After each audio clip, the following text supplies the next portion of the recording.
করব ভারতের মুখ্য নির্বাচন কমিশনার সম্পর্কিত কিছু গুরুত্বপূর্ণ তথ্য নিয়ে। এই তথ্যগুলো তোমাদের বিভিন্ন কম্পিটিটিভ এক্সামের জন্যই ভীষণ গুরুত্বপূর্ণ, সেই জন্য ভিডিওটা স্কিপ না করে শেষ পর্যন্ত দেখো। ভিডিও ভালো লাগলে অবশ্যই কিন্তু আমাদের চ্যানেলটি সাবস্ক্রাইব করে যেও। প্রথম প্রশ্ন চলো দেখে নিই। ভারতের বর্তমান মুখ্য নির্বাচন কমিশনারের নাম কি? সঠিক উত্তর হবে রাজীব কুমার।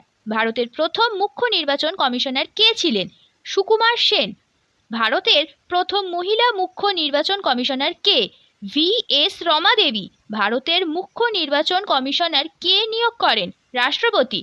প্রধান নির্বাচন কমিশনারের মেয়াদকাল কত বছর? 6 বছর বা 65 বছর বয়স পর্যন্ত। কতজন সদস্য নিয়ে নির্বাচন কমিশন গঠিত হয়? 3 জন সদস্য। ভারতের নির্বাচন পরিচালনার দায়িত্ব কার? ভারতের নির্বাচন কমিশনের। রাজীব কুমার কততম নির্বাচন কমিশনার? 25তম।